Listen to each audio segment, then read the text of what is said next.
Good evening and welcome to Flat Earth UK Live. Joining me tonight is Chris Wrok of Flat Earth Reality. How are you doing, Chris? I'm wonderful, Nathan. Thanks for having me. Appreciate it.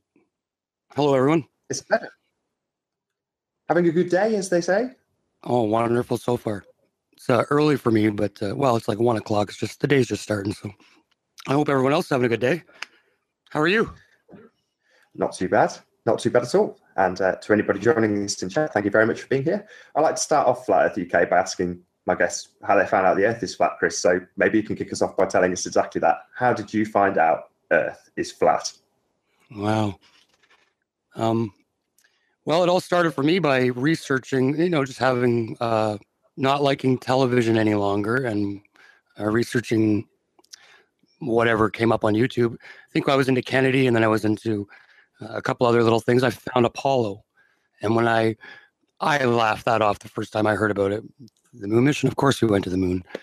I'm 45 years old, and I had never, maybe 44, I'd never heard that we had never gone to the moon. So I laughed, but I looked, and the very first 2-hour documentary that I saw convinced me that we never went to the moon. And I looked into that for a couple of days, and then on the side, it says related videos on YouTube. And of course, one of the things that they related was, is the Earth flat? I think it was Stars Are Souls was the video. Now, this was probably, maybe end of November, early December 2014. So a little bit before the big spike in like March, I'll say, that came a few months later. And there wasn't that many videos. There wasn't like millions of videos like there is now. So Stars Are Souls was the one I clicked on.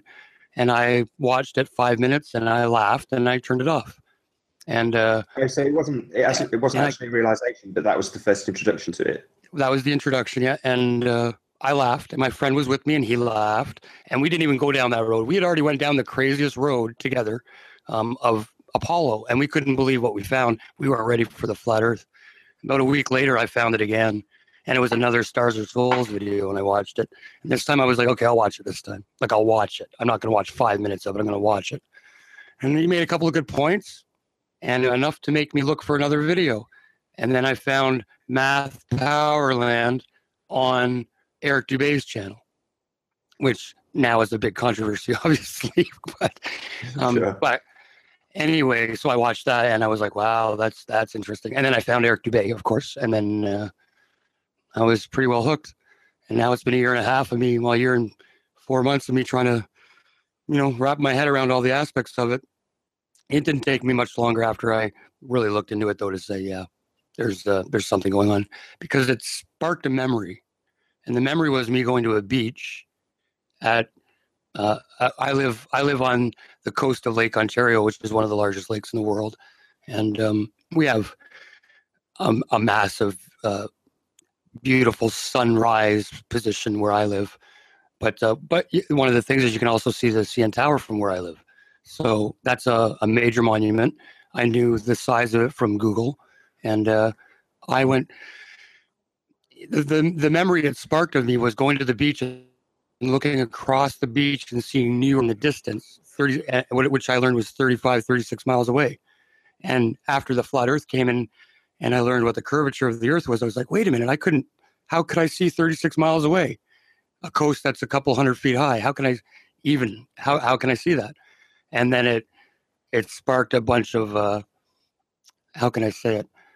I had to go and do a few experiments. So I used the CN Tower because I knew its height and whatnot. And I went from different locations from 30 miles, 44 miles away. And I tried to do some easy math, visual math on different days, different conditions, and see if it made sense. And it certainly didn't make sense. So here I am a year and 4 months later.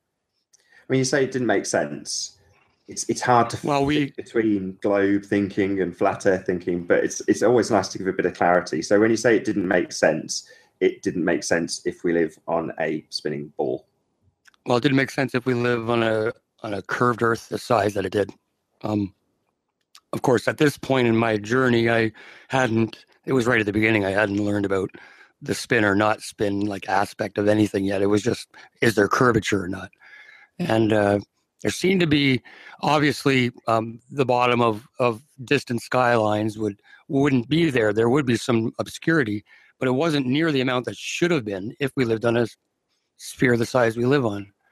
So that started the journey, and the discrepancy wasn't just a little bit; it was a grand amount. It was large. So we're talking when there should have been close to 500 feet missing, in between 400 and 500 feet missing because of my height and altitude. There was less than 100. So it's something that makes you go, "Wow, let's look into that. Let's see what makes that happen." And so then I learned about mirages, superior mirages, what causes atmospheric refraction, what kind of conditions that caused. And because I live right on the lake, I can view those conditions any day. I can just go there and look. Doesn't matter what condition. And we always are able to break that rule. Always. There's almost no time you can't. Only when it's so foggy that you can't see is the only way you can't break that rule. And that's one of the things I like the most about Flat Earth is that you can take power in the fact that you can just go and have a look. It's as simple as that. Yeah, it's synthetic, man. You can just go make an observation and see for yourself. At least it can start you in the right way, right?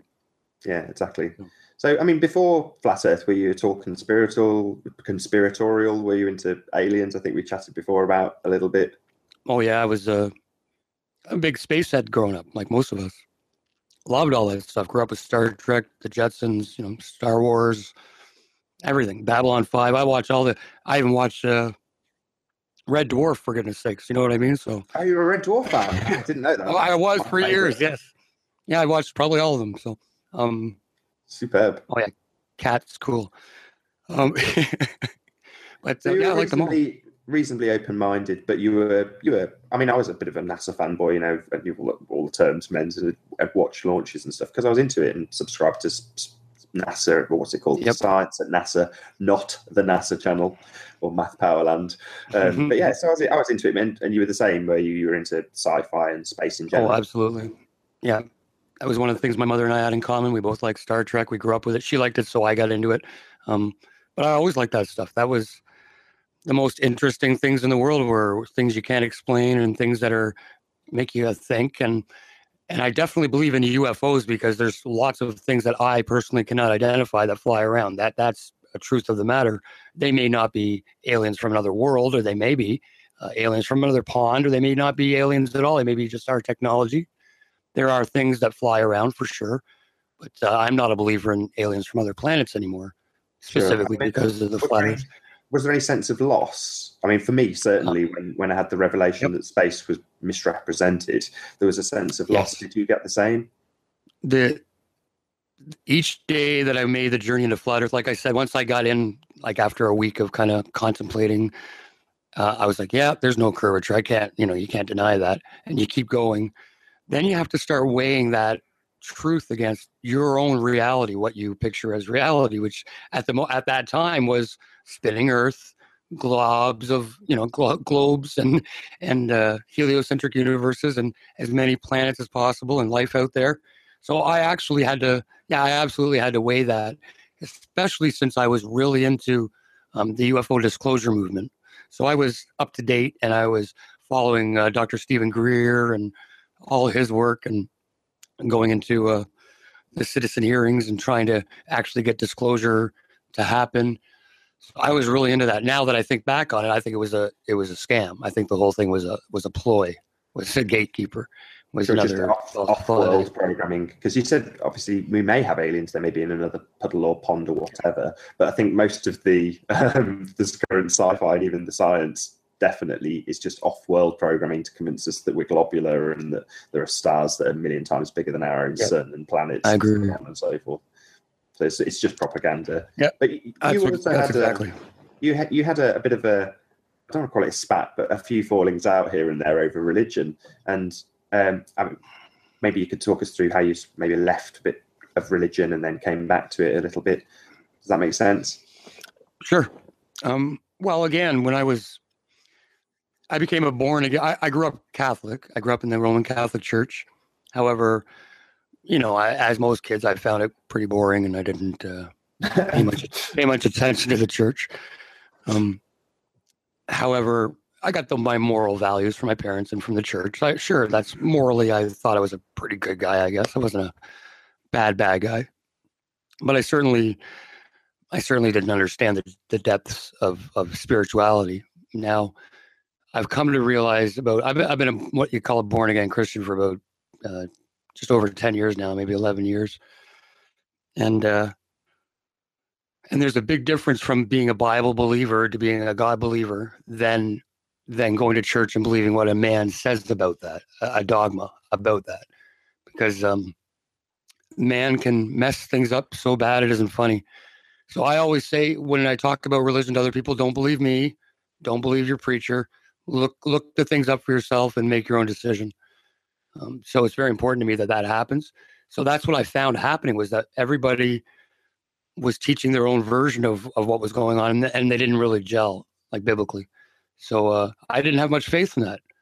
So I was like, okay, let's find out what's really going on in life. And I started to watch Art Bell, and I started to listen to Art Bell and the Coast to Coast shows, and all the alternative understandings that I could get my hands on. And I went through the New Age spirituality movement a little bit.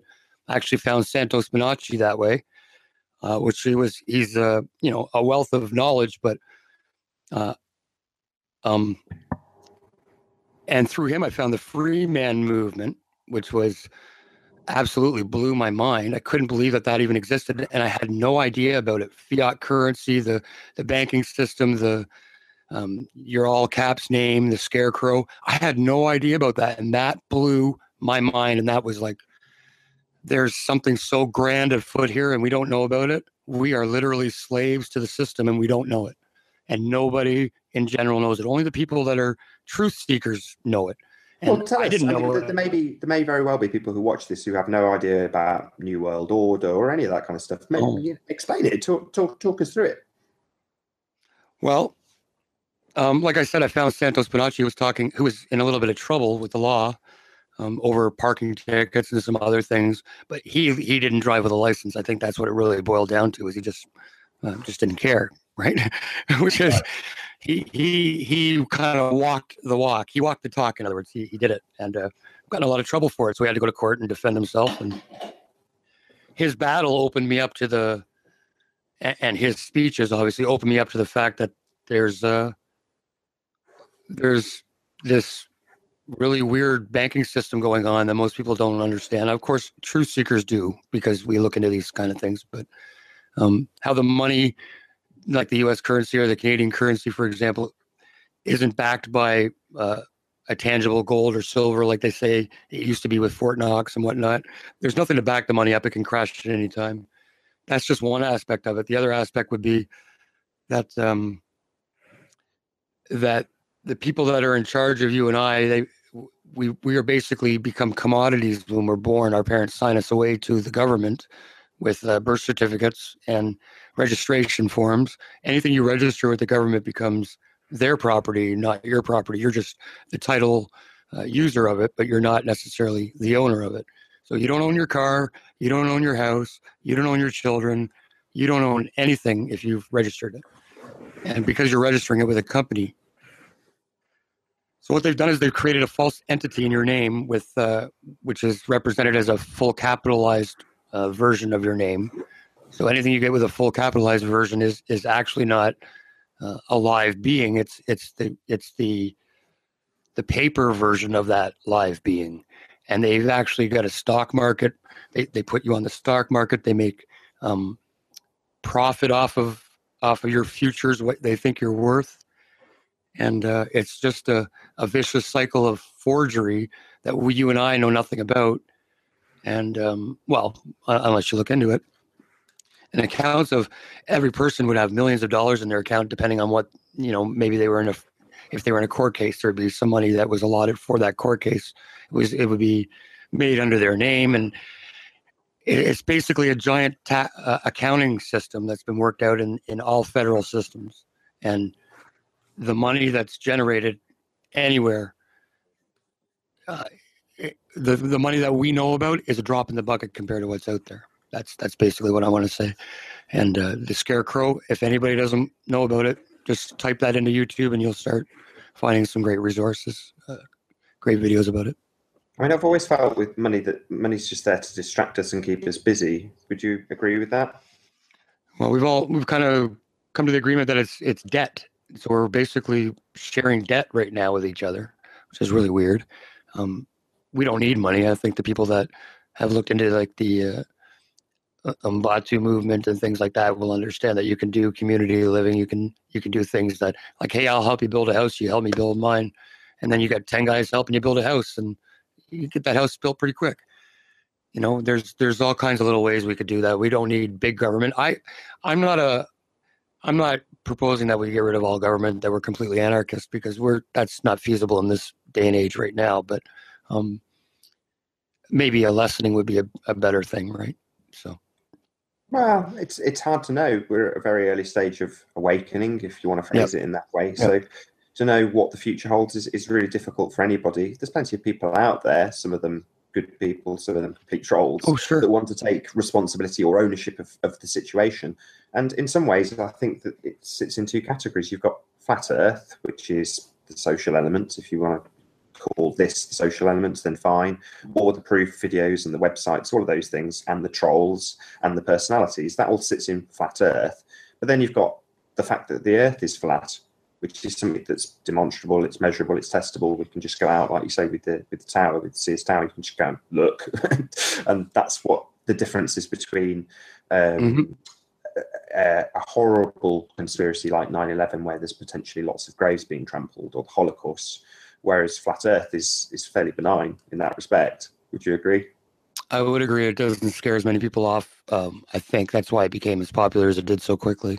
Like you wouldn't get this rise in 911 seekers, or at least as far out after 911, or any of them, Sandy Hook, Kennedy, any Titanic, anything you want to talk about, Pearl Harbor, it doesn't matter.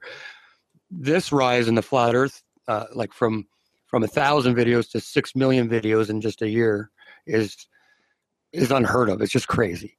And the numbers are bigger than I think what they're letting us know. I believe that. I know people have been talking about the numbers are smaller, they're inflated, but personally, I think it's bigger, um, just based on the amount of videos that are out there, and based on how many I've made, how many you've made, and the average Joe doesn't make as many as you or I, for example. And there's 6 million of them out there. There's a lot of video makers, let alone a lot of people that don't make videos. So the Mm. movement grew really quick. A lot of people think that has to do with an awakening, the age of Aquarius kind of, 100th monkey effect. Who knows? It's hard to say what did it. Maybe it was, people say it was released, but I still see a lot of control for it if it was released.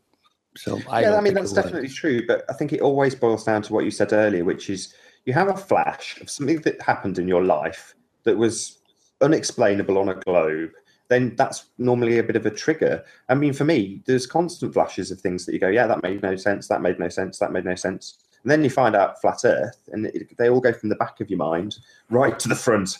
And, that's not something being released. The Earth was always flat. That's the bottom line, I think. Yeah, exactly. But some people don't want to know that. Like some people don't want their paradigm rocked, and that's the absolute truth. I've talked to some family members who, after getting into it with them, sometimes it can get heated, and you're not really supposed to do that with family. You should just drop a seat and walk away. And that's something I've learned, that you gotta just back off sometimes. Not everybody's ready at the time you're ready. You're ready because I've been in it for a year and a bit, right? So I'm full of all this um, gusto and information I want to share with everybody, which is something you can't do with everybody right away. Like there's some people that just aren't ready, and one of my family members said, "I don't want to know. I don't want to know. What if I just don't want to know?" You've got right in the thick of it and debated them. I mean, that I stuck up on my channel, and I think the publisher Spaceman took it down off his. But you were right in there. Oh, You did were he? debating with these people with the most severe cases of cognitive dissonance ever. But you were right in the thick of it, explaining perspective and how things work. And in every instance, you get a heliocentric proof thrown back at you, and your reaction was, "I'm just not buying it. It's not part of my world anymore." Basically. Yeah, How eventually you did you have get to say involved in that. that? How did you get to the point where you were debating Oh, trolls? those guys. Oh my goodness.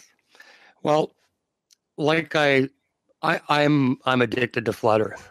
So being addicted to flat Earth, I check the daily videos, what comes out daily, and if I catch up on that, I hit the hourly. But sometimes I just want the live thing, and I hit the live button. So there's a lot of tabs on the search bar on YouTube. If some of you don't, I didn't know for a year that there was a tab on the search bar on YouTube that I could do that with. So there is. And so when you pick live, you'll always get about 4 or 5 things, no matter who. If none of us regular people are on, or no flat earthers on, you'll still get 4 or 5 shows that come up when you type in flat earth and hit the live button.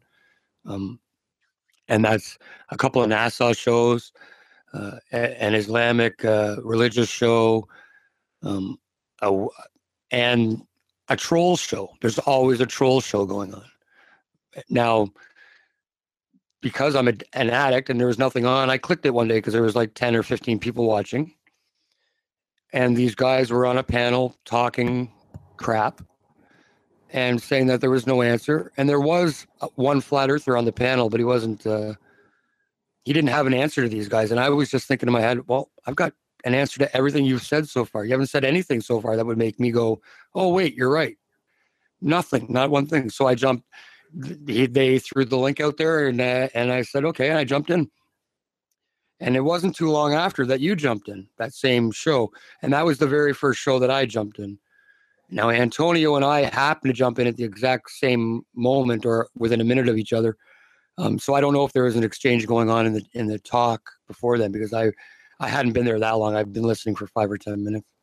But I jumped in, and these guys were, like, they had a couple of guys that they're not unintelligent people. They're deep in their belief, and it's hard to get anybody out of that. There was a geodetic surveyor on the board, so he said.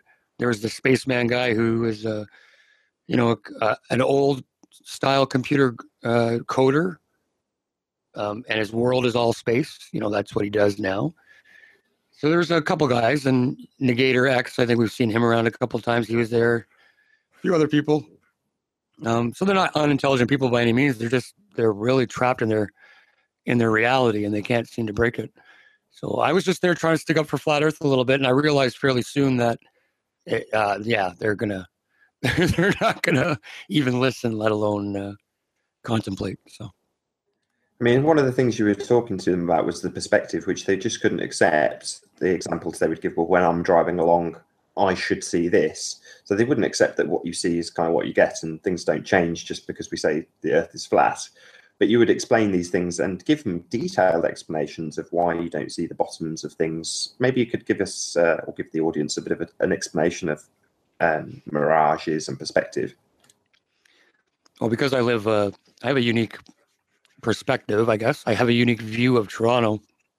Not exactly where I live, but Toronto is just based on this weird arc where the corner of the lake is, where you can get about a 30-mile view from probably, 5 or 6 different really good angles, and they're all 30 miles away from Toronto. It's a weird thing, but we can use the Toronto CN Tower because it's fairly lake. It's right on the lake. It's actually 2 meters below the lake at its base where it's built. We can use that as a guide because we know its height, to visually measure against. So when I do this, I do note that some of the bottom is missing. And you can't just deny that it's there. Some of the bottom is missing, but it's not the amount that's supposed to be for a curved Earth the size they say, a sphere Earth the size they say we are. So what do you do with that? You got to figure it out, right? We know that the horizon is seen at our eye level, basically. It's like, some will say it's an inch below or an inch, it's right there, but we're just going to call it eye level for now. And it always stays there, which is a flat Earth proof on its own. When you go up in a plane, it's always there. It's still at the same eye level. It doesn't drop as it should if you're on a ball. But this is an actual reality. This is an optical illusion, because the ground, or if you look over water, for example, and you see the horizon at eye level, that's like 5.5 feet for your average man. And that's just not what's going on. The horizon, the water is actually at your feet. It's actually right down at ground zero, right at your feet. But we see it up high. So everything slopes up. And that angle that slopes up, that actual angle is the exact thing that makes sunsets and sunrises possible. Because the sky slopes down the exact same way, but oppositely, of course. So when we see the sun overhead position, that's the only time it's the real position. Whereas when it's earlier than overhead or later than overhead, it's only what's called an apparent position. It's not an actual position. It's a perspective thing. It drops in the sky and it gets smaller slowly until it gets out of sight. And if we have the dry condition and the vantage point to see it, we can see it disappear, which is crazy. Like Deep Inside the Rabbit Hole did a couple of videos on that, which was, incredible videos, by the way, showing the different kinds of sunsets. But it's that slight angle that our eyes build from the ground up that makes that effect possible. And it also hides the bottom of the skyline, in my view. Everything is going back in perspective to the vanishing point. So it's getting hidden behind a little bit of atmospheric conditions as well, like moisture in the air. So that it only looks like it's disappearing. It only looks like it's not disappearing. Sorry, it only looks like it's like that's why boats would look like they're disappearing hull first. Sure. It'd be because of atmospheric refraction. But conditions. But we can bring a telescope or zoom and get that boat back in. Now there is a point where it's going to go too far and we can't bring it back in, and that's what's going on with her, a city skyscape that's a long way away and whatnot. Now that's only due to that angle that I was telling you about, though. Sure. So there's going to be a certain degree of atmosphere that comes into contention as well. Yes. So everything, it's not just one factor, and people have to remember that. We're talking about perspective, making things smaller and farther away, going towards the vanishing point, which is at eye level, not ground level. And we're also talking about that wall of water that our eyes build. People like to call it a hump or whatever. It's theoretically not a hump, but well, whatever. I'll leave that for another day. But that's an optical illusion that our eyes build, and we have to factor that in. And what I see is that even flat earthers don't factor that in a lot of the times, but globers never factor it in. Never. The sun doesn't show perspective. It doesn't. There's no way for the sun to show perspective in the heliocentric model. And of course, we see that it does. So, but, maybe you could go through the actual maths that the heliocentric people use, because they use the 8 inches per mile. They do.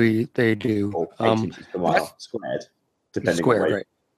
If you look up Google, it won't tell you the squared part on their very first results. But if you dig deep, you'll find it at university sites and whatnot. It's squared. Of course, it has to be first circle. Otherwise, you live on a slope, right? Sure. We don't live on a slope. They say we live on this. So, they say it's 8 inches per mile squared, which is very close to the curvature. But that's not the exact formula to figure out how far something is hidden from sight, because we have to factor in our height. And that actually makes a little bit of a difference. Actually, it can make a lot of difference. For example, from 30 miles, it would be 600 feet of curvature. However, from my 5'5" eye level, or 6 foot height, wherever my eyes are, that would make it about 480 feet instead of 600. And if you're up another few feet, it would make it 400 feet. Like this. So there's a relationship. If you're up as high as 20 feet, it would make it 400 feet. So people have to remember that if they're gonna use that kind of math to prove their points in flat Earth, just use the right math. That's all. Don't use 8 inches per mile squared to say that, hey, that thing is hidden 600 feet, when in reality it should be hidden 400 feet. You know what I mean? But it won't be hidden 400 feet anyway, so we're fine. just do the math. That's all. So it's not 8 inches per mile squared is the curvature of the Earth, but it is not how we calculate how much of something is hidden behind the curve, because we have to factor in our height. Right. I mean, from perspective to water sticking on a ball and one of the heliocentric constant go-tos, which is gravity. How do you overcome this when you've got people throw gravity in your face? Personally, I like to stick to facts that work, that are contradictions in their model, because they're going to come to us and say, no, gravity holds water to a ball. So I think it's kind of hard to fight that if their reality allows for that belief, right? Their reality allows for planes to fly around with the atmosphere. Now, I can tell them that, yeah, well, the Coriolis effect only affects paper airplanes, but not real airplanes. And it affects bullets, but not cannonballs. And, and it affects hurricanes, but not rain or normal weather patterns. So I can kind of get to them with that reality, right? They believe in the Coriolis effect. So I have to come at them with, well, what, look at the contradictions in it, right? How can it work with a paper airplane? They actually explain it. Pendulum. Do you like that? The Foucault pendulum. Oh, the Foucault. Yeah, I had a look at that one too. I mean, there seems to be many of them, and even if it did work the way they say, like by some kind of rotation force, still doesn't prove the spin of the Earth, because they were trying to prove that it goes to your contradiction. You've got planes that stick to the atmosphere, whereas you've got this proof of the spin of the Earth, the Foucault pendulum, which essentially has the Earth spinning underneath it while it swings. Right. So it's a complete contradiction to planes, sticking to the orbit. Exactly. Because they use gyroscopes. I heard you guys talking about gyroscopes the other day, or last night, I guess. And they're absolutely a proof, and that's the same idea. They make their own plane of reference, same as this pendulum is supposed to do. And exactly. So I can say that the pendulum, the Foucault's large pendulums that are supposed to prove this, they have a couple of mechanical realities to them, which is there's a ball and joint. There's some force that's been given to it to start it. There's these things that, put it this way, if the Coriolis effect was a real physical thing that could affect things like pendulums, I would think that they would never need to start it, and that a pendulum would never stop, that the swing of the Earth would do the work for it. And these are things that just don't happen. So Foucault's pendulum is a funny one. Gravity, I like to say, explain helium and gravity. Explain the math behind helium, or the blimp that it carries, or the Zeppelin that's made of, or the metal object that they can lift now with helium. So explain that metal object and helium, because it's all got weight and mass. So explain that in your gravitational mathematics. And once they've done that, they can then explain that with somebody completely on the opposite side of a ball with that same blimp essentially going away from your feet. It's just complete farce. Yeah, I agree. And you just got to try and get people to look at one specific angle of something a different way, right? And you can usually judge what kind of person you're dealing with. For example, if they believe the 911 official story, you're probably not going to get them with the flat Earth truth. They're probably not going to be interested or get it. And that's something we've seen too with people opposed to the flat Earth. They seem to believe, not all of them, but they seem to believe the truth of the matter, the official truth versus the real truth. I mean, when we chatted the other day on Skype, we got to the sort of conversation of the 500 years of the globe and that massive level of programming that people are just accepting of. Maybe you could speak to that. Well, it's pretty common knowledge how they'll tell you 500 years, and then it kind of worked its way into the church in such a way that it was promoted, it was accepted, and it was like, okay, yeah, we'll do this. And since the church at the time was the educators, there wasn't really a separate education system at that time. That's how it got pushed into that realm, and it's always stayed there. And then we've got our educators, the way it works today, out of that system. Like it was originally that system. So it was always in it. Before 500 years ago is a different matter.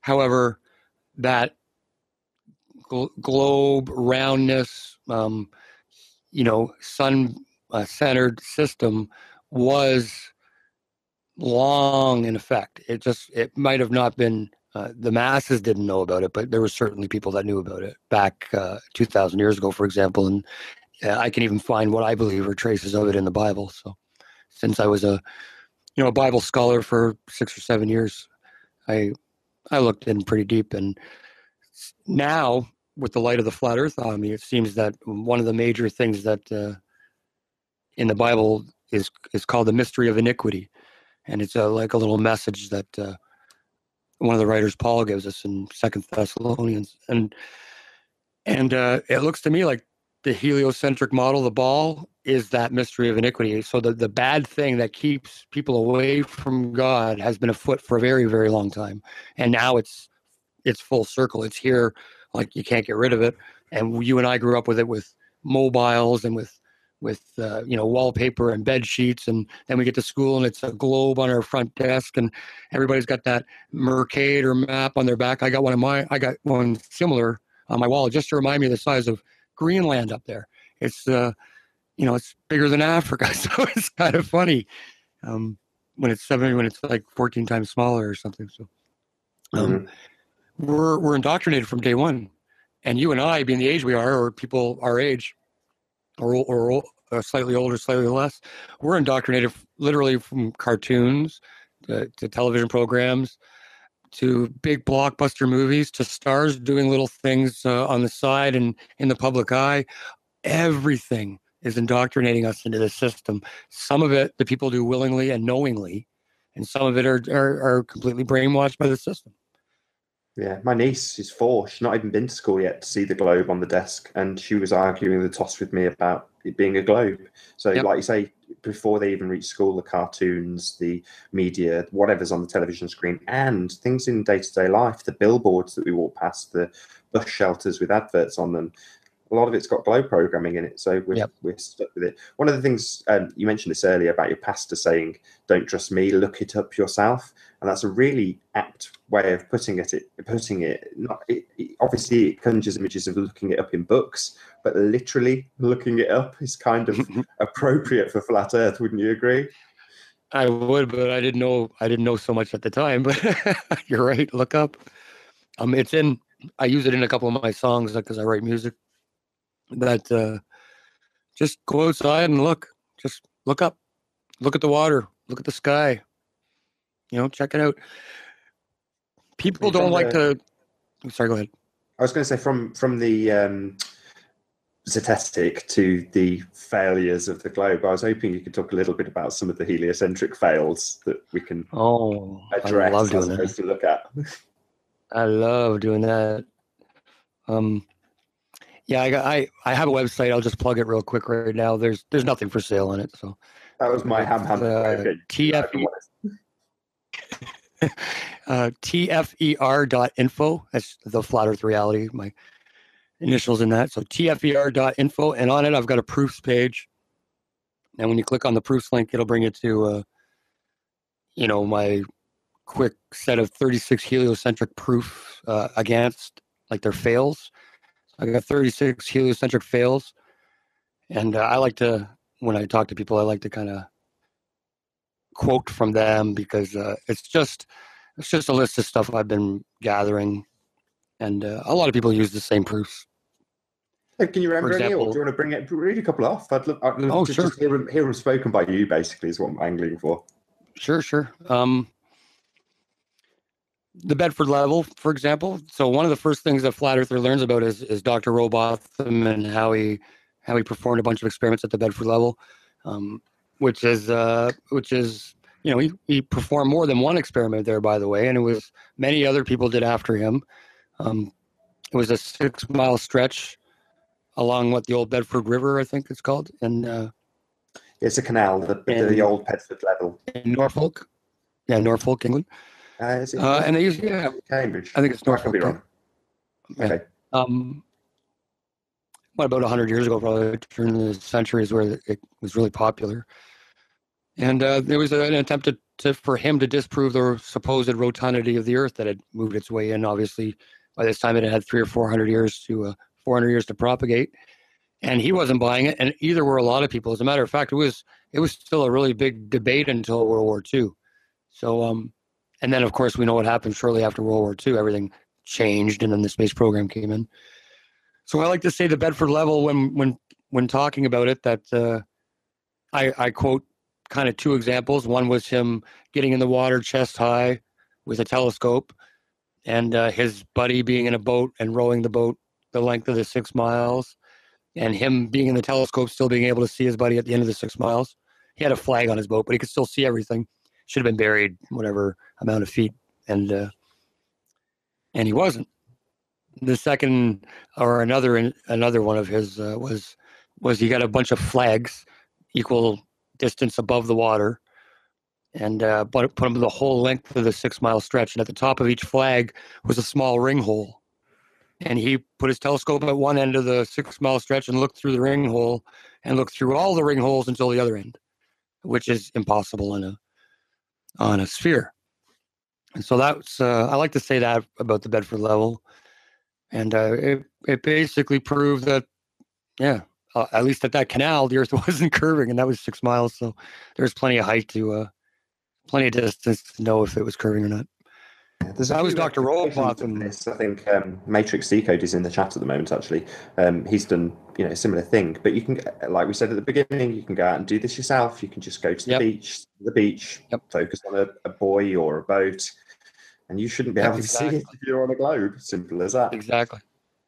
So, speaking of Dr. Robotham, also did what he called his 30-mile curvature tests, and because he must have had a landmark that he knew 30 miles out. But he could see the boats leaving, and this particular tall masted ship would only disappear at 30 miles out. Like until that point, he could always see it. So, and he also discovered that not only did this break the curvature law by an incredible amount, but that the ship didn't tilt. So while he looked at it not only straight on, but he looked at it from an angle, and the ship didn't tilt away from him, which it would have had to do if it was curving away from him. If it was enough to, if there was enough discrepancy to hide, 50% of the boat, then it would have had to also have been tilting away from him on all axis points. And he determined that it wasn't. Therefore, it was just perspective. There was no tilt. And that's something that we can all do today as well. So I like to talk about that as well. But again, I could talk about proofs all day. Olber's paradox, for example, which is another. Keep it coming. I love it. This is great. Oh yeah, German scientist, 1750, whatever, 18th century anyway. Name was Olber. He realized that if the universe was expanding outwards, as was thought by the Newtonian kind of model of the heliocentric system, that there should never be any spot in the night sky at all, ever, that was ever void of light. That it should be completely always bright white with stars, because it's a mathematical equation that says if there's so many stars over this distance and we multiply that distance out by almost infinity, it's going to put too many stars in the sky. So there shouldn't be any black at night, but of course there is. And it's an actual mathematical equation. There's actual math to it based on the volume of a sphere. So we've got pi r squared. We've got the heliocentric system, so we're centered around the sun. But ultimately, in the heliocentric system, you've got these other suns at vast distances, and they're astronomically bigger than our own sun. It's just ridiculous. I agree.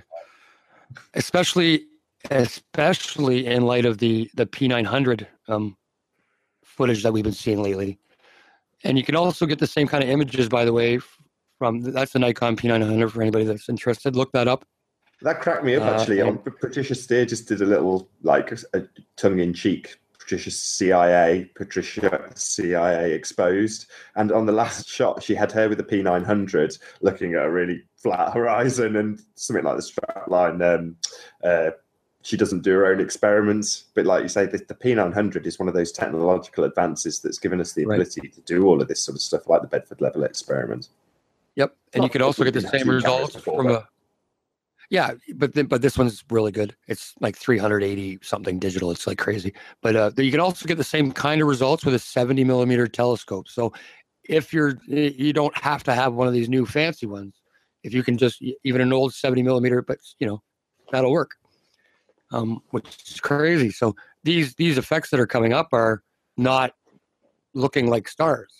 So when you point at a star, it's coming up more looking like a geometrical pattern with a middle point that you can see that's fluctuating, that seems to be vibrating, and that actually seems to be vibrating at a certain frequency.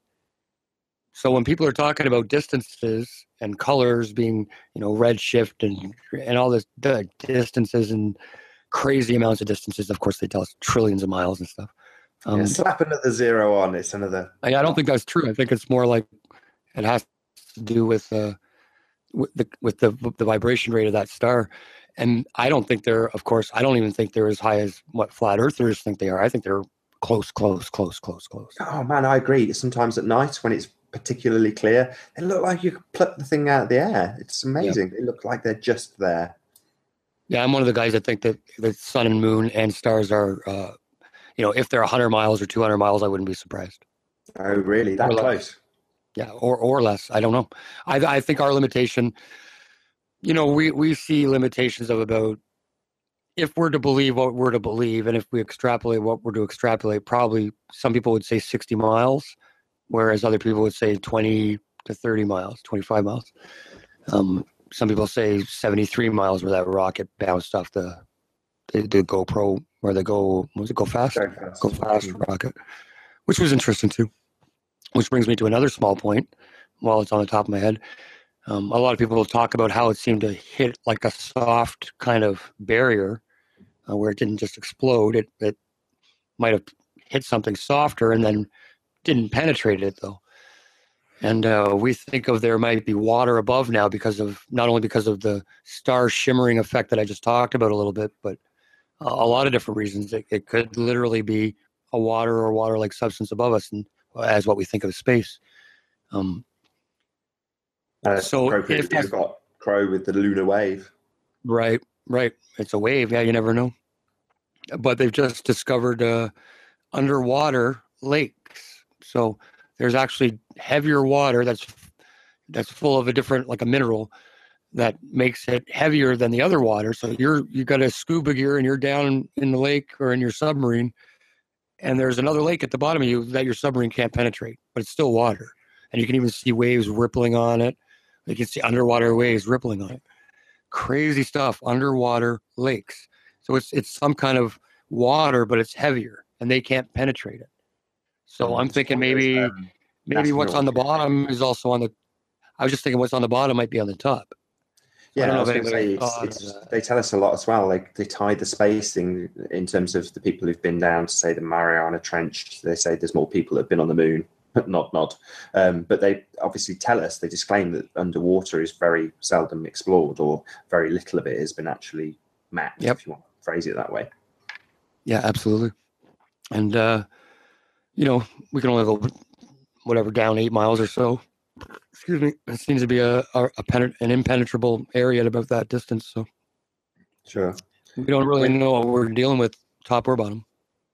One thing we do know what we're dealing with, and you back to the debunkings just because I like it. Another thing that you're really good at is sort of picking apart things that NASA provide people with and they firmly believe in. Oh God, NASA is definitely one of my favorites. I don't know where to start because that's the one that got me going to begin with, right? With the moon landings that didn't ever happen. The moon landings, yeah. So, let's just say that once more, actually. Not only the moon landings didn't happen. Well, the moon landings we were presented with didn't happen. That I can be sure of. Whether they did anything else, we don't know, right? Now, people do. There's a bunch of thoughts out there. Is the moon and the sun, are they like are they literal things you could step on, or are they? Well, let's get into this. I mean, before you get into the debunking, what do you think of the moon and sun? Do you think that they are physical objects like rocks, terra firma? Do you think that they're lights in the sky? I always did. Because we don't know. Yeah, I always did until this point, but flat Earth makes you consider everything else, right? So, the effect I see with the red shift that can occur with a lunar eclipse, for example. That bothers me with a solid moon.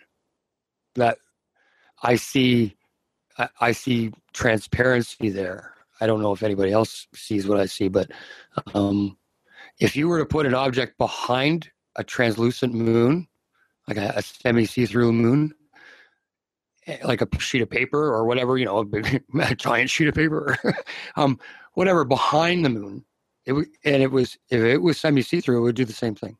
It would show the same red effect. Documented, actually. I mean, it's supposed to be stars that are occulted by the moon or pass behind the moon that are seen through the moon. So this is, been documented for a very long time. Yeah, there's a lot of flags that depict that, especially in the Muslim world. There's a lot of flags that depict Venus or another star occulting the moon, the crescent moon. And how can you see any star through the crescent moon, right? In a heliocentric model, it's impossible. And there's half a dozen flags I can think of off the top of my head that I've detailed that do that. Yeah, so. We've gone slightly off topic because I'm really sorry, but back to that's okay. NASA and their nonsense. That was the flag one was actually one of the ones I used to debunk. Is another proof. Is they're in flags. The stars are that's not possible. But Apollo was man, that was an eye opener. There's a few things I can say were a real eye opener for me in life, and Apollo was one of them. It was like, oh my gosh, they faked the friggin' moon, and where do you want to start?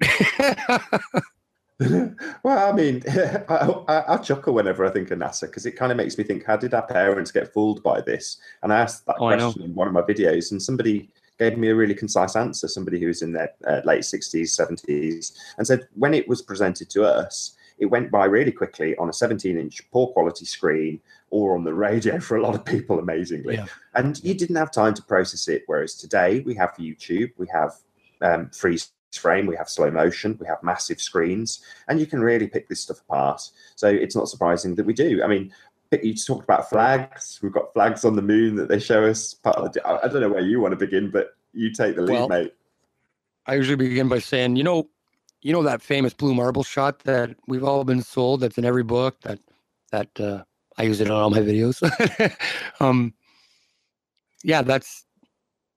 That's a series of images called the blue marble images, but they actually took those images from 1969 or earlier, for all we know, all the way through 1972. And the one that they published was like the last shot, they say, of them coming back from the moon from the last time ever in 1972, the last mission. And they snap a shot of Earth. And that's the one that's sold to us as a reality. And that is the only one that was sold to us as a reality for decades and decades and decades. That was it. One shot of Earth. And I like to say, well, there's a film that was released not too long ago, was it A Funny Thing Happened on the Way to the Moon? Yep. And Bart Sobrell's Running from the Bible one. That was really funny too. But I like to say, funny thing happened on the way to the moon. That's where I would send somebody first to watch about the moon, because it's like a 2-hour doc and you can see all kinds of stuff. And they fake those blue marble shots, and we actually have film of the Apollo astronauts, the Apollo 11 astronauts faking that. We see Michael Collins bright and center, and then the cardboard cutouts in the window. So that's where I would start with that. Say that shot that you think you see, that blue marble image, is fake. They had 3 years to work on it after we busted them, but that footage was never released until recently, so nobody saw that. And then I would get into the Van Allen belt dilemma and say there's supposed to be these killer Van Allen belts up there that people can't go by, and they say they can't even get through it today, but somehow they got through it safely. All those Mars missions, all those moon missions, and that's kind of fun. If anyone wants to look it up, just Google search trial by fire. Oh yeah, there's a lot of good documentaries about that, and we even got one of the guys, one of the astronauts. I'm not sure which one it is off the top of my head, but saying that he didn't even know about what they were, the Van Allen belts, and then when he learned about them, he was like, "Oh, we had an experiment to go through there and to look at those and keep our eyes open during the Van Allen belts." First of all, he said he didn't know about them. Then he said he didn't know where they started, and then he said he had an experiment to look at them. All in the same 30 seconds to a minute. It's just a contradiction on contradiction on contradiction. I asked about this on the NASA forum, and the answer I got basically was they got lucky. That was the best answer I got from someone at NASA. Oh yeah, man. Lucky. I got really lucky. They went really quick. And but then I would say, did you know that they lost all their data? Like they literally had the most valuable data in the world ever to exist. Man's greatest achievement. Ever. And they lost it. All of the original data is gone. All of it. And then they say they found it, but it was erased over. They taped over the greatest footage that mankind ever had. Come on. Come on, people. The mission that didn't cost billions, but yeah, the tape that's really valuable. You need to reuse that. Yeah. Man's All great. the information, how to build the rockets, how to get all that, how to get through them, that Allen belts. Oh, everything was on that. They're all lost. But and then of course there's a multitude of pictures, like the flag, like you say, waving. However, I'm not worried about the flag one. They do explain away the flag one. So I'll give them that. They say there's a wire in there, and it's just a little bit of movement on the astronaut's hand that does it, and that's fine. I can buy that. However, I can't buy that there's no crater underneath the lander. I can't buy that there's no footsteps on the way to and fro from the moon buggy that's up there. When there's they got the moon buggy in the middle of the friggin', place. It's like not next to the lander, and there's no tracks. Or there's tracks guys. that are not next to where the or there's tracks and there's no. Yeah, well, they're not even. Yeah, or the sea rock, for example. There's a rock that looks like it's been paper mache that's got a C on it, and right next to the ground, there's a little marker that says C. Or the very blatant rear projection background that they've got going on. Right, and we'll talk about that in a minute. But there's, they got caught using the same backgrounds, the same mountain range. For example, the lander was never on the same part of the moon. So every time they went to the moon, they went to a slightly different location. They didn't go to the exact same place. Yet we have one shot of this mountain range with the lander in it, and another shot of the mountain range with the lander not in it. So it's an impossibility. It's an absolute impossibility. There's so many pictures. There's so much little stuff. I'll give a little plug actually to Antonio Subarax. He did a great video called The Lunacy Lander. And a few people said, no, that's just a model. And no, that's what they said went to the moon. And it's a total joke. And it's made of cardboard because they didn't go. That's right. And the color banding. Have you ever seen that? So in black and white footage, even in black and white footage, if a shadow moves across an entire, the entire view of the camera really quickly, in black and white footage, you'll get a color banding, like the color of the rainbow will show up very, very quickly, like in the shadow, if it's moving fast. It's called color banding. It's a very normal photography effect. It's not special in any way, except for the fact that it shows up in the moon when the astronaut is supposed to be in the distance. He's supposed to be like, a mile away or whatever. And here comes the color banding, which would mean that it would have to be a light source that would be able to do that through the whole shot of, anyway, it's an absolute impossibility to happen on the moon with one light source, which was supposed to be the only one they had, which was the sun. So color banding is very interesting. If you want to look that up, people, it's fun. Most people don't really know about that one, so it's like a new one. There's stuff moving in the breeze. So they got the lander sitting there and a bag on the side of the lander, a utility bag that's just moving with the breeze. Looks like It looks like it's just moving. It's moving. It never stops moving, which is fine. I mean, if you moved it and you were on a vacuum, I guess, whatever. I guess you could play that off.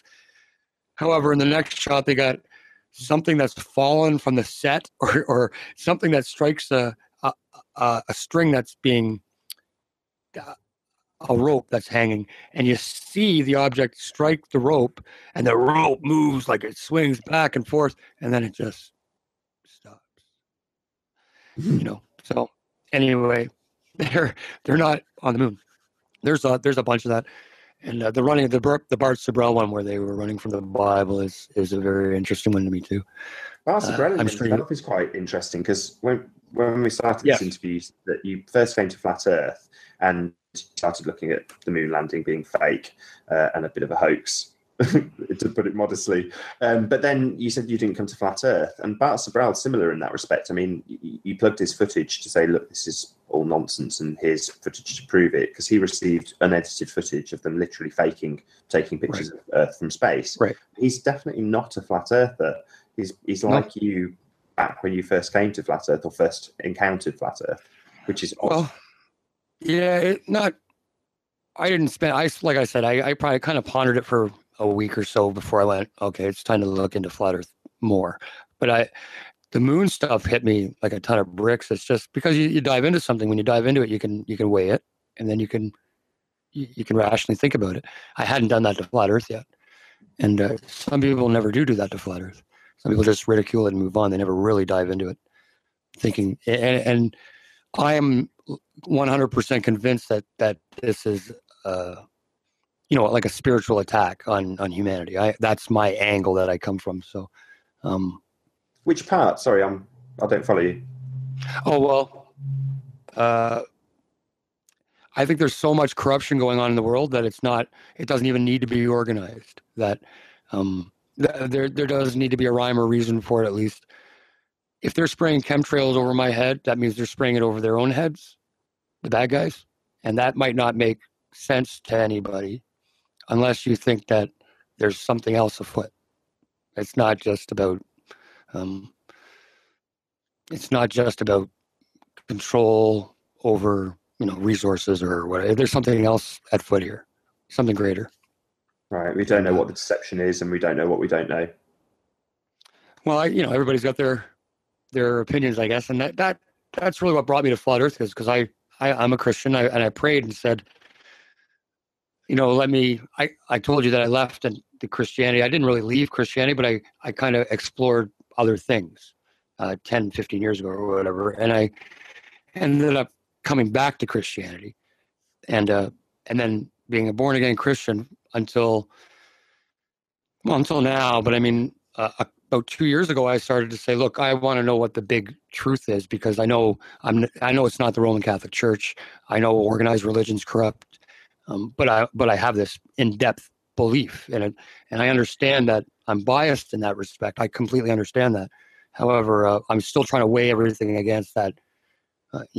What makes me moral and what makes me what I believe, and so I started to look outside of the church, not necessarily giving it up, but not giving the Bible up by any means, but giving the church up. Yeah, I gave up organized religion because I didn't find the truth there. So it led me to people like Santo Spinaci and New Age religion. I watched the Zeitgeist movies and a bunch of other thought patterns, we'll say, and expressions. And from that, it made me question Christianity as a reality. So I'm glad to say that I came back and found that Christianity is most definitely the contradiction to all the rest of them, and that it's kind of portrayed as only one of the other star god kind of religions for a reason, specifically because they want to demote us to being one of the other ones. And I'm saying that there's a reality to the original story, which I believe Christianity can teach if it's rightly divided, and that original story was corrupted hundreds of ways in all manner, including all kinds of New Age ways, including the Roman and Greek gods and the Norse gods and the Babylonian gods and all these stories. These are the corruptions of the original story, which is told in the stars.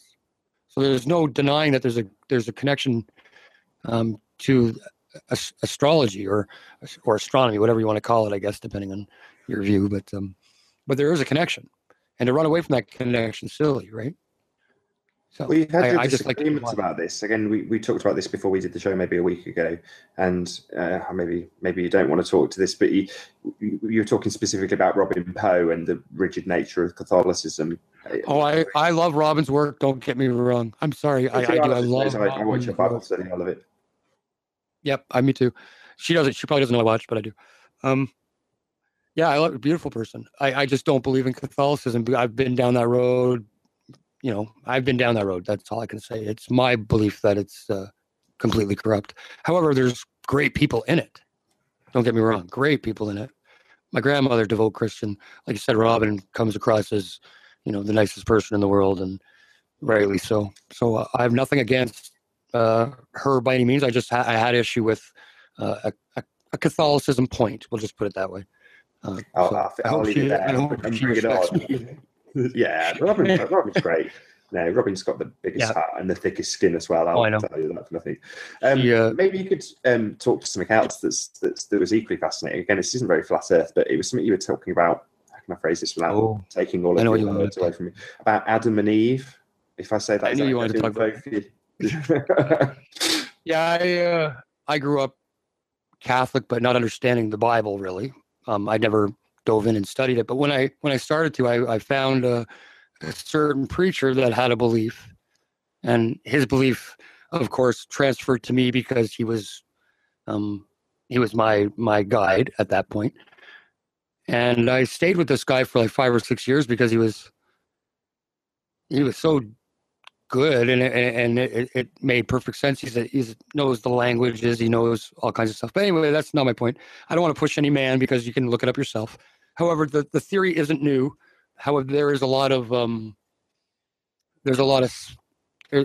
just with everything, with every piece of truth, there's a lot of different ways you can explain that, or you can have a dogma towards any one of people's beliefs. But here's the long and short of it.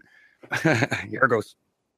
Biblically, my belief is that in the beginning, that I believe in something called the serpent seed. So that's putting it out there bluntly for people. And now that basically says that Adam and Eve were in the Garden of Eden, Genesis 3, and it describes the story. And I'm saying that the sin that was created or that was made, whether it was more than one aspect to it, but at least the aspect was there of sex. So sex was definitely the sin in the garden. That was the act. Now there's more to it, obviously disobeying God, and he's got one rule, and he said don't do it, and you went and did it. So that's obviously a problem. But the act itself was sex. So the result of this act is that Eve is in labor and she's in pain, and that she has 2 children, Cain and Abel. Now it's my contention that they're twins and that they're fathered by 2 different people. That while Adam is the father of Abel, the serpent, whatever you want to call him, the being, which is really comes across as like a fallen angel, the devil, Satan. A lot of people have a lot of names for him, but it really means brilliant, shiny one. So it still gives that special kind of connotation to it. Like he was one of God's angels. That's what I think. And he tempted Eve, and Eve did the deed. And then she showed Adam, and he partook as well. He did the deed with Eve. So I think she got pregnant by 2 beings on the same day, which happens in the animal kingdom all the time, like every cat you've ever heard of. And it happens in prostitution rings. And there's a big fancy word for it too. But anyway, yes, I believe that. And I believe that the Bible rightly divided will teach that completely. And there's no punctuation or chapter divisions in the original word of the Bible, like the original scriptures. People have added in chapter 3, the end period. And then chapter 4 starts this way. There was none of that originally. So when you divide that just like a sentence different, one sentence, the whole story can make sense that way. So it's my contention that the chapters are put in the wrong places, sometimes probably on purpose. But so there's a physical seed to the devil, or to the evil one, and the Bible says that these 2 lines, these 2 seeds of Adam and Satan, they're going to be Eve's children. They're going to be at odds with each other. So they're going to be at odds with each other. And yeah, sorry, had a little interruption. But so the whole way through the Bible, these 2 lines are at odds with each other, and one is kind of out to get the other one. And of course, through the good line is where Jesus comes from, and basically the Bible stories, the lineage of the Bible goes through this good line, but the evil line is always there, and it's always around them. And this is the evil line was never supposed to be there. They're a progeny of angelic beings and humans. They're like a blasphemy of sorts. You can even think of them as they weren't supposed to be here. So that's why the flood of Noah happened, is to wipe out those beings that weren't supposed to be here. Now, whether they went and they turned little lizards into dinosaurs, or whether they were already big, or what happened with that, and who knows, but there was all kinds of, genetic freakery going on back then, and God had to wipe it out. So whenever you hear of Noah's flood killing everybody, or whenever you hear of the stories of the Old Testament God sending the sword of Israel out to slay women and children and cattle and everything. You got to research who those people were, because he never ever does that to normal Joe Blow. He does that to only the descendants of these people, of the ones that were genetically modified. So that's the sword of Israel. And it's a science fiction story on its own, and a lot of people don't see that at all. They've never heard of that. But Genesis 6, the angels came down, mated with women, created offspring. The offspring are known as giants, mighty men, and so forth. And that's the explanation of how for me anyway, of the Greek and Roman gods and the Norse gods and everything. Those are the mighty men that they created. Those are the ones of renown. The Nephilims. Absolutely, 100%, yes. All right, so worth giving Rob Skiba a bit of a plug, maybe. 100%. Love Rob Skiba's work. Great guy, honest guy, I think. And his work, the Nephilium work. I've been into the Nephilium, the whole angle of that for a few years before Flat Earth as well. So it's kind of nice to see it come full circle and have meaning in our world as well. Yeah, definitely. I've just got a few more questions, and then we'll round up maybe 10 or 15 minutes time, if that's okay with you, Chris. Sure. Sure. You mentioned this a little bit earlier when you were talking about getting into debates and stepping back with your friends and family. I mean, are you quite open with them about your beliefs, and do you often debate them about it? I'd never been onto that. One particular show you and I were on together was a fluke, because I had never been to that channel before, and I wouldn't go back. It's not a useful thing to go back. There's like 7 or 8, cognitively disassociated people at that on the panel, and that's about it. That's all that's there. So I'm not worried about that. So no, I wouldn't necessarily debate them on their turf like that, but given a bigger audience, I don't mind a debate. Sorry. I meant your friends and family as opposed to the horrible. Oh, I'm sorry. So, yeah, are they people that you'll talk about Flat Earth and say, well, here's my perspective on things? I do it, and I come up against the same thing. I will find a wall of cognitive dissonance, and eventually they'll just say no. Well, I find that if I talk to people on an individual level, it's different. They can nod their head and go, okay, that's interesting or whatever. But you get them in a group environment where one doesn't want to look stupid, and it can be 3 or 4 people ganging up on you saying, no, of course not. What are you talking about? And they just won't believe your point of view. My point of view is you understand the news is fake, right? You understand our national news is scripted. It's the same story from coast to coast. They don't even change the friggin' sentences. Like same adjectives, same adverbs, same everything. It's ridiculous. That can go even from North America to Europe, the same damn story. I couldn't believe it when I heard it. Over and over again, our news is scripted. Like, do you understand that? And they won't believe it. And I'll show them a clip of it where there's like 20 networks all saying the same thing across the nation, and they won't believe it. So I don't know what you're supposed to say to people like that. They believe their reality so much that they won't even contemplate there being a possibility of something different. It's difficult. It can be, especially when it's family. So my suggestion is drop a seed. Don't fight. If they come at it from a fighting perspective, this is family, right? They love you, but they probably know you. You're little Jimmy that, did this or that. You're little Bobby or your little Cindy that did this or that, and your kid, they know you. You're not giving them any special knowledge. They know exactly who you are in their head, right? So even Jesus Christ couldn't preach in his hometown. They didn't believe him. So just saying. I mean, this ties actually quite nicely into the last thing I was going to talk to you about, which was quite a deep conversation that we got into, which is false flags, but more specifically looking to the future. And I know you think there's potentially going to be a false flag event that will usher in the New World Order. I do. This is probably more than a 10-minute topic, but if we can round out the show with that. Sure. I'm a realist in a way where I believe that while Flat Earth is doing a great amount of good right now, and it is opening up people to the deceptions in the world, I don't think that we can defeat them by making videos and I don't think we could fight them like physically, because they've got the power, they've got the numbers, they've got, it's not feasible. So I don't think that we can defeat this system before they get it into play. They're going to usher in their New World Order, and I don't think there's anything we can do to stop it. Whether they use a false flag or pending alien invasion, or they could use anything they wanted to push this over the edge, knock out our money for a few days, and then we'll be, after a week of not having groceries, you'll be begging for whatever new system comes your way. So I'm thinking that's probably going to happen, and they're going to usher in their new world order. And I don't think we can stop it. However, my whole goal is wake up enough people to get your minds ready for when we're in that new world order, to see the bullshit that's happening then.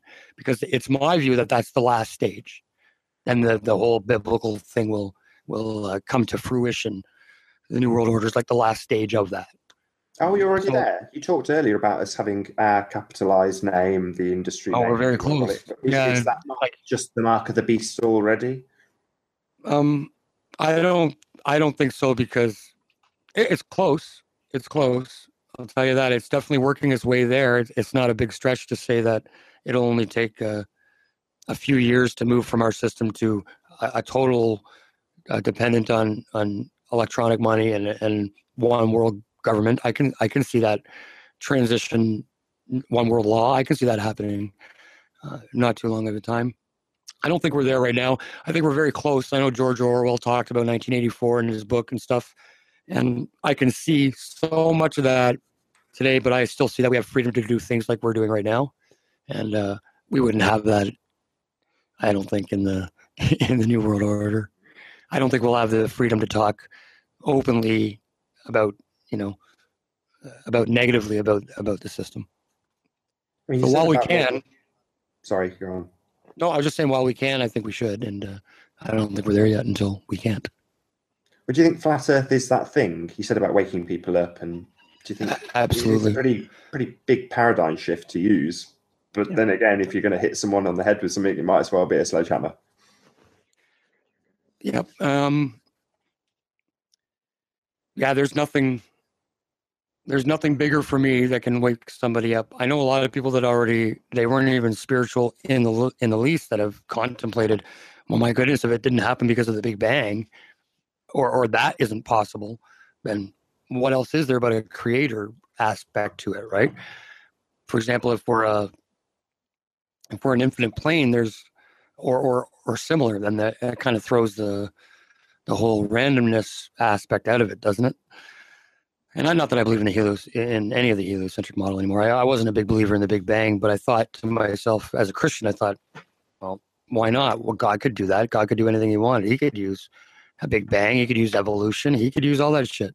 But now I realize that that's all meant to hide God from you. That is exactly what it's meant to do. What you believe God, or how you get to, what you believe, I'm not going to push people. I'm certainly going to give my opinion, but I'm not going to, say you're evil for not believing what I believe. But there's nothing bigger than the flat Earth to waken somebody up to the shit that's going on around them, because they can go outside and look. And like you said, it's not scary, like looking into Sandy Hook or 911 might be, or breaking some truth bomb. This is just go outside and look. Just go look. So yeah, that's still going to be flat tomorrow as well. Oh yeah. So I'm there. There's such a people in the Bible called the 144,000, and I know there's some Bible believers out there that'll know what I'm talking about. It's in the Book of Revelation. It's talking about people being awake during the time and being witnesses for the truth. And I really think that those people will be made of flat earthers. That is just what I believe, because they see the truth. So I'm hoping the flat Earth is the thing that wakes people up, keeps them awake during the time of the end, which is, I think, right around the corner. When we have a one currency system, that's when I think we'll be in that system. Yeah, I mean, just one final point then. What elements of flat Earth have given you some extended positivity? Well, I see the light at the end of the rainbow. I don't necessarily think. I think everybody wants that light to be at the beginning of the rainbow, if you know what I mean. But yeah, I know exactly what you mean. There is a pot of gold. It's at the end, though, and so be aware. Recognize reality when you see it. You should know that if they show 1,000 ships coming to invade us from the sky, or the sky on fire, or some weird thing. Probably just a hologram. It's probably some technology that they worked in. So look what's real. Trust yourself, trust your senses, and there is a pot of gold at the end of the rainbow. So You've said it a couple of times now. I wasn't going to address this, but it sounds like you veer towards infinite plane theory. And earlier on, you said you were quite into aliens. Is that a connection that's there for that reason, or doesn't mesh very well? But I don't mind if there's an infinite plane. I don't mind if there's puddles everywhere. I don't mind, puddle theory. I don't care. It doesn't matter to me what the reality is. However, I just don't see a drop in curvature. I don't see the curvature. I don't see the drop in the horizon. Yeah, exactly. So it's still flat. It doesn't matter what's going on that I can just, as high up as we go, high level horizon.